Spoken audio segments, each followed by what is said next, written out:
I'm gonna put the tariffs to India 50% from 1st of September. I'm gonna put a highly tariff on service sector of India that I'm gonna pay for doing business in other state. मैं क्या बोल रहा हूँ ये मैं नहीं बोल रहा हूँ, ये बोल रहे हैं डोनाल्ड ट्रंप। नमस्कार, अज्जू भैया के इस लेट नाइट शो में आप लोग का स्वागत है और आज का शो है Donald Trump show. Donald Trump show में आप सभी लोग का मैं स्वागत करता हूँ। सीधे व्हाइट हाउस से आपको लाइव दिखाया जा रहा है, जहां पर कहानियां रोज बदलती हैं और लॉजिक छोड़िए, लॉजिक का क्या हो तो छुट्टी। ट्रंप और उनके दो सबसे मजेदार एपिसोड हैं। पहला एपिसोड है माइग्रेशन का और दूसरा है टैरिफ का।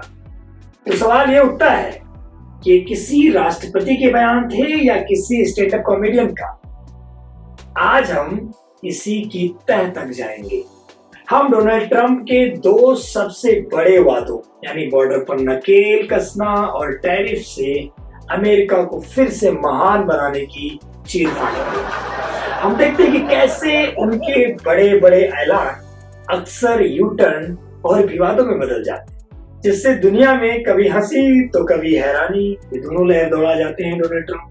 तो तैयार हो जाइए, क्योंकि हम the greatest show on earth इस सबसे कंफ्यूजिंग एक्ट को डिकोड करने जा रहे हैं डोनाल्ड जे ट्रंप।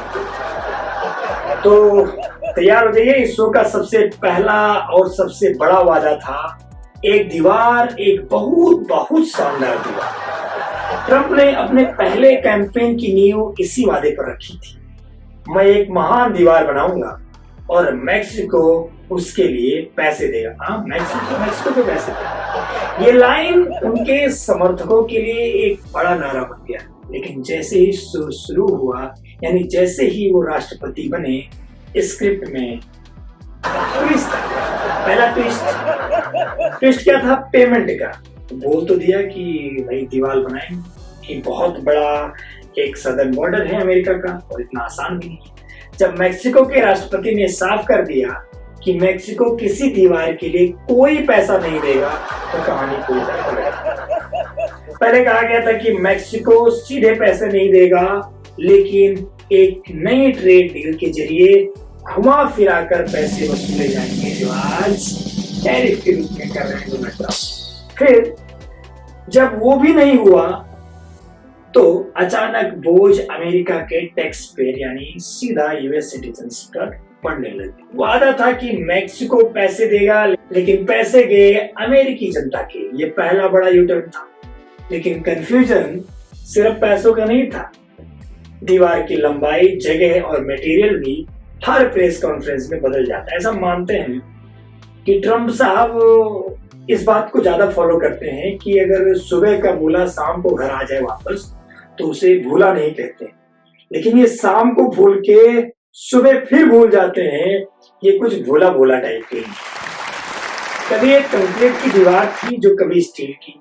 उनके कॉन्फ्रेंस में कभी वो दीवार कंक्रीट की बन जाती है, तो कभी स्टील की, तो कभी ऐसी चाली जिसमें आर पार देखा भी जा सकता। और फिर आया एक ऐसे एपिसोड का जिसका सबसे दुखद और विवादित सीन, जीरो टॉलरेंस पॉलिसी। इस पॉलिसी के तहत बॉर्डर पर पकड़े गए परिवार को अलग अलग कर दिया जाएगा, यानी सेपरेशन इसको कहते हैं। परिवार से दूर कर दिया जाएगा, माता पिता को जेल भेज दिया जाएगा और उनके बच्चों को, यहाँ तक कि दूध पीने वाले बच्चों को भी उनसे छीन कर डिटेंशन सेंटरों में डाल दिया जाएगा। मानवाधिकार संगठनों से लेकर पोप फ्रांसिस तक, उस समय पोप फ्रांसिस थे जो नहीं है दुनिया में, पोप फ्रांसिस ने भी, हर किसी ने भी इसकी निंदा की। जब चारों तरफ आलोचना हुई, तो ट्रंप ने एक और वही यू टर्न, फ्लोरिडा वाला नहीं, रियल वाला यू टर्न लिया और इस पॉलिसी को रोकने के लिए एक एग्जीक्यूटिव ऑर्डर साइन किया। आजकल एग्जीक्यूटिव ऑर्डर अमेरिका का बहुत बड़ा हथियार। जनवरी 20 से लेकर अब तक लगभग बहुत सारे एग्जीक्यूटिव ऑर्डर साइन हो चुके हैं, लेकिन तब तक हजारों परिवार बिखर चुके थे और उन्हें वापस मिलाना एक नामुमकिन सा काम बन गया। डोनाल्ड ट्रंप ने प्रवासियों को, जो अमेरिका में इलीगल एंट्री होते हैं, उसको घुसपैठी, अपराधी, अलग अलग नामों से समाज में संबोधित किया। वो उनका काम हम करते रहते हैं। उन्होंने कई मुस्लिम बहुल देशों पर ट्रेवल बैन भी। हमारे यहाँ कहते हैं कि पहले सोचो फिर उसके ऊपर एक्शन लो, लेकिन ट्रंप इन चीजों में भरोसा नहीं करते। वो कहते हैं कि पहले एक्शन लो फिर सोचेंगे। उनकी कहानी कुछ ऐसी है, अगर माइग्रेशन एक इमोशनल ड्रामा था तो टैरिफ एक एक्शन कॉमेडी फिल्म थी और इसके हीरो थे टैरिफ मैन। मार्च 2018 में ट्रंप ने ट्वीट किया, ट्रेड वॉर अच्छी होती है और उन्हें जीतना आसान है। इस एक साइन ने दुनिया भर की इकोनॉमी में खलबली मचा दी। ट्रंप का तर्क बड़ा सीधा था। दूसरे देश, खासकर चाइना जो भारत का पड़ोसी है, अमेरिका के साथ गलत व्यापार डील कर रहा है। वह अमेरिकी सामान पर ज्यादा टैक्स लगाकर अपना माल अमेरिका में सस्ते में बेच रहे हैं।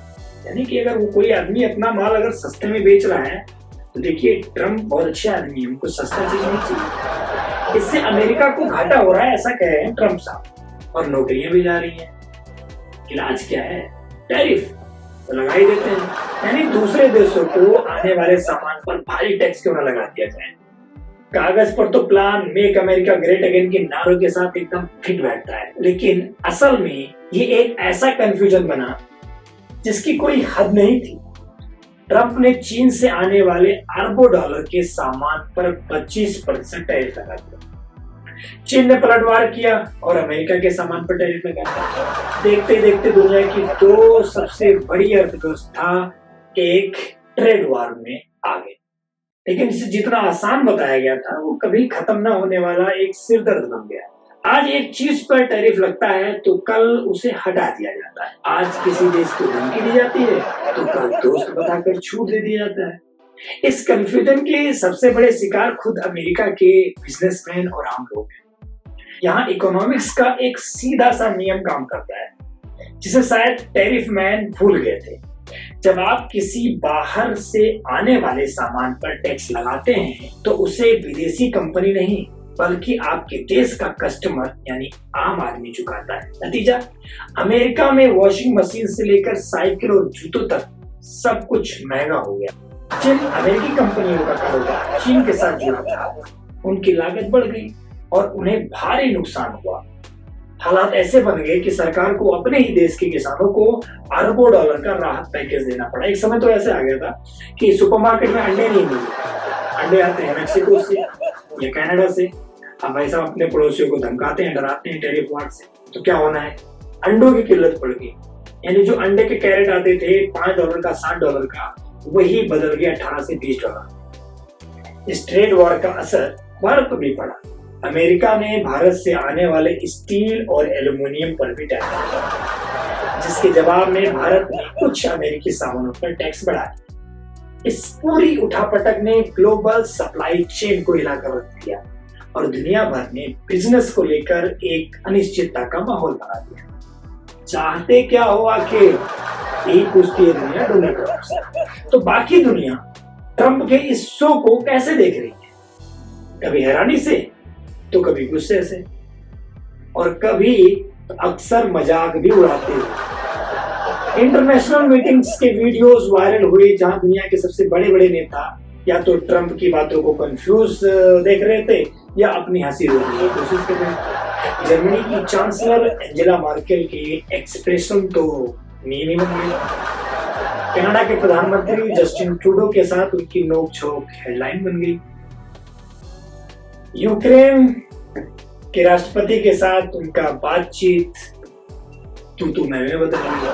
ट्रंप के अक्सर ऐसे ही व्यवहार विवाद बना देते हैं। ट्रंप के ट्वीट आधी रात को आते हैं और पूरी दुनिया के शेयर बाजार में तूफान आते हैं। किसी को नहीं पता था कि कल सुबह अमेरिका की पॉलिसी में क्या होगा।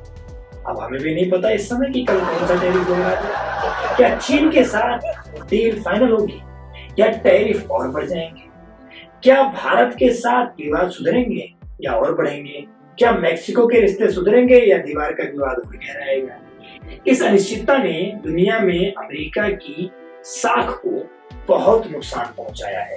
अमेरिका का कोई भी राष्ट्रपति हो, लेकिन वो वर्ल्ड ऑर्डर का एक लीडर होता है जो पूरी दुनिया को साथ में लेके चलने की बात करता है। लेकिन यहाँ पर बात तो धमकियों तक आ गई, टैरिफ पे आ गई अप्रवासियों के लिए आ गई, यूएस एड बंद कर दिया, भारत पे 50% टैरिफ लगा दिया। कुछ भी करेंगे क्योंकि हम अमेरिका के राष्ट्रपति हैं, ये कर सकते हैं। उनकी फैसलों में कोई लॉजिक या निरंतरता नहीं होती है। वो अपने ही अधिकारियों की बातों को काट देते हैं, अपने ही इंटेलिजेंस एजेंसियों की रिपोर्ट को नकार देते हैं और अपने ही दोस्तों को दुश्मन बना लेते हैं। यह सिर्फ पॉलिसी बनाना नहीं था, यह 24/7 चलने वाला एक शो था जिसका मकसद था सुर्खियों में बने रहना और सिर्फ सुर्खियों में बने रहना। इतने कंफ्यूजन के बीच अगर आप क्लियर और सटीक एनालिसिस चाहते हैं तो हमारे चैनल को सब्सक्राइब करना ना भूलें। और हाँ, कमेंट में बताइए कि क्या आपने भी कभी कोई ऐसा नेता देखा है जो अपने ही फैसलों पर इतनी जल्दी यूटर्न लेता हो। केजरीवाल का नाम मत लिखिएगा, इसके अलावा आप किसी भी नेता का नाम लिख सकते हैं। अगर आप ट्रंप के फैसलों को एक एक करके देखें तो शायद आपको लगेगा कि ये सब गलतियां थी या अनुभव की कमी, लेकिन जब आप खुद जूम आउट करके बड़ी तस्वीर में देखते हैं तो एक पैटर्न साफ नजर आता है। केओस का पैटर्न, यानी अराजकता की एक सोची समझी रणनीति, एक ऐसा माहौल बनाना जो हर समय 24/7 अमेरिका अमेरिका पूरी दुनिया यह राग अलापती रहे। ये कोई गलती नहीं थी, ये एक स्ट्रेटजी थी। हर रोज नया विवाद, एक नया ट्वीट, एक नया दुश्मन। आज मीडिया दुश्मन है, कल कोई देश, तो परसों कोई अमेरिकी संस्था। इस लगातार शोर और ड्रामे का फायदा यह होता है कि किसी भी एक मुद्दे पर गंभीर और लंबी बहस हो ही नहीं पाती थी। जब तक मीडिया और लोग ट्विटर को समझने की कोशिश करते तब तक तो दो नए विवाद और खड़े हो जाते।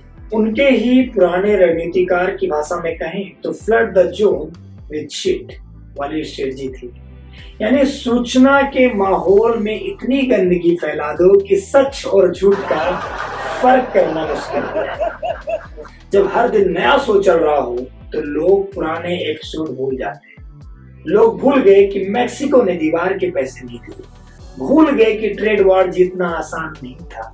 लोग बस अगले एपिसोड का इंतजार करने में लगे रहते हैं, जैसे आप कहते हैं। यह सरकार चलाने का एक नया तरीका था, बिल्कुल रियलिटी टीवी की तरह, जहाँ रेटिंग यानी अटेंशन ही सब कुछ है, भले ही उसके लिए देश की नीतियां और दुनिया की अस्थिरता को ही क्यों न लगा दिया। ट्रम्प के शो में कॉमेडी थी, कंफ्यूजन थी, ड्रामा था और एक्शन भी था, लेकिन आखिर में सवाल यह है कि इस शो का नुकसान कैसे हुआ। दीवार कभी पूरी नहीं बनी और जितना भी बनी उसके पैसे अमेरिका के टैक्स पेयर ने दिए। ट्रेड वॉर ने अमेरिका के लोगों की महंगाई की मार झेलनी पड़ रही है और उनके अपने बिजनेसमैन को ही नुकसान हो रहा है। माइग्रेशन की सख्त नीतियों ने हजारों परिवारों को तोड़ के रख दिया। दुनिया के सामने अमेरिकन की छवि एक ऐसे देश के रूप में बना दी जो अपनी मानवीय जिम्मेदारियों से मुंह मोड़ रहा है। ट्रम्प का शो अभी खत्म नहीं हुआ है, अभी तो ये शुरुआत है 2025 की। अभी 3 साल और हैं अमेरिका को और पूरी दुनिया को ऐसे मनोरंजन शो देखने के लिए। क्या हमें एक जरूरी सबक जरूर सिखाता है कि जब राजनीति एक गंभीर काम की जगह सिर्फ मनोरंजन का शो बन जाती है तो उसके नतीजे कितने कंफ्यूजिंग और खतरनाक हो जाते हैं। आपकी क्या राय है? क्या किसी एक नेता को इतनी ताकत मिलनी चाहिए कि वो एक ट्वीट से पूरी दुनिया की इकोनॉमी हिला दे? क्या बड़े बड़े वादे करके उनसे मुकर जाना एक सामान्य या राजनीतिक रणनीति मानी जानी चाहिए? अपनी राय हमें नीचे कमेंट बॉक्स में जरूर दें और हमारे एल्डोराडो शो को देखने के लिए बहुत बहुत धन्यवाद। मिलेंगे आपसे नए वीडियो के साथ में, तब तक के लिए नमस्कार।